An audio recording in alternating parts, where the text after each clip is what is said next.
જય શ્રી કૃષ્ણ. આજે હું તમને એક વાર્તા સંભળાવી રહી છું.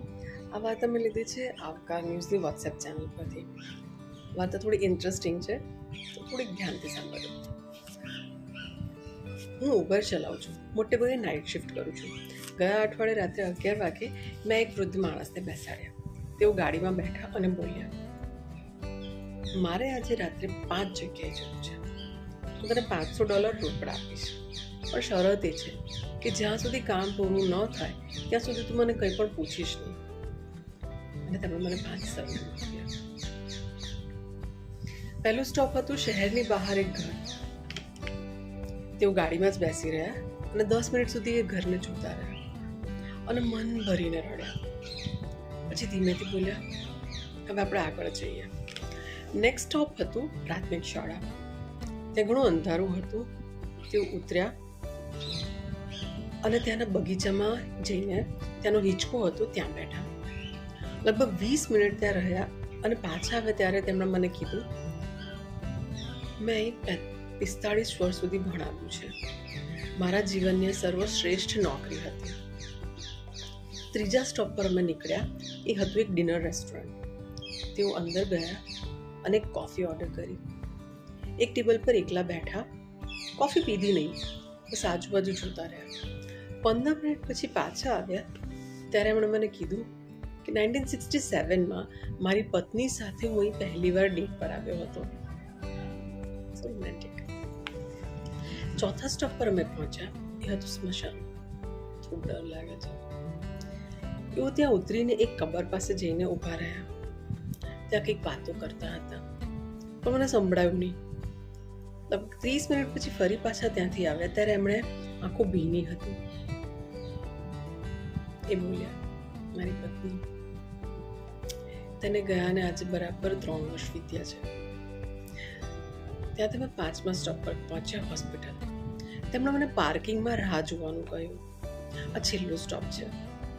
એમણે મારી સામે જોયું અને કહ્યું, હવે હું તને કહીશ કે આ બધું હું કેમ કરી રહ્યો છું. મને 4થા સ્ટેજનું કેન્સર છે. મારી પાસે ગણતરીના દિવસો બાકી છે. હું અશક્ત બનું તે પહેલાં મારા આખા જીવનને છેલ્લી વાર જોઈ લેવા માંગતો હતો. હું ત્યાં જ રડવા લાગ્યો. તેમણે કહ્યું, પેલું ઘર જે મેં મારા બાળકો ઉછેર્યા, એ શાળા જે મારું લક્ષ્ય શોધ્યું, રેસ્ટોરન્ટ જે મને પહેલી વાર પ્રેમ થયો, સ્મશાન જે મેં મારી પત્નીને છેલ્લી વિદાય આપી, અને આ હોસ્પિટલ જ્યાં હું આજે એડમિટ થવા જઈ રહ્યો છું. હવે હું ઘરે પાછો નથી જવાનો.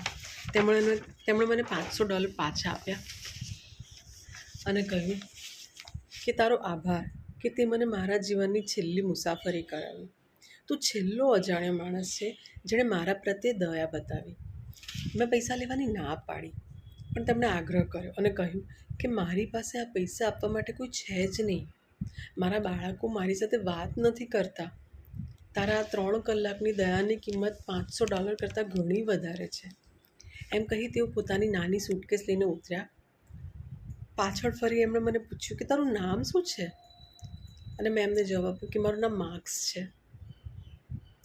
તેમણે કહ્યું, આભાર માર્ક્સ, મારા જીવનની છેલ્લી સારી વસ્તુ બનવા માટે.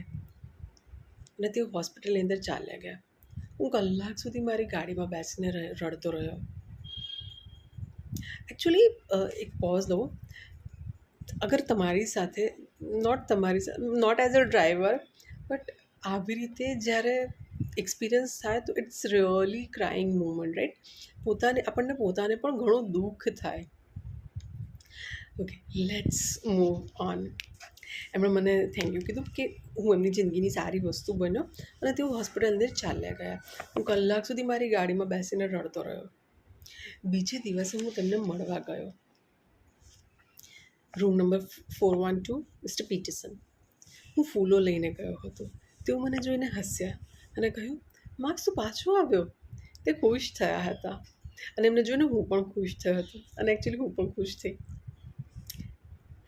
અમે બંને 2 કલાક વાતો કરી તેમના પત્ની, વિદ્યાર્થીઓ અને એમના બાળકો વિશે, જેમના ફોન હવે આવવાના બંધ થઈ ગયા હતા. ફરીથી તેમણે મને કહ્યું કે મને લાગ્યું હતું કે હું એકલો જ મરી જઈશ. પણ મને સારું લાગે છે કે તું મારી સાથે છે. એક અજાણ્યો માણસ મારા છેલ્લા દિવસમાં મારો પરિવાર બની ગયો. અને તેમનો હાથ પકડીને મેં પણ તેમને સાંત્વના આપતા કહ્યું કે તમે એકલા નથી, હું તમારી સાથે છું. It's good, right? એટલીસ્ટ કોઈ તમને એમ કે ચિંતા ના કરતા હું છું તારી સાથે. That feels good, right?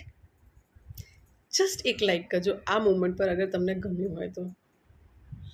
Next, મંગળવારે રાત્રે 3:17 મિસ્ટર પીટરસનનું અવસાન થયું.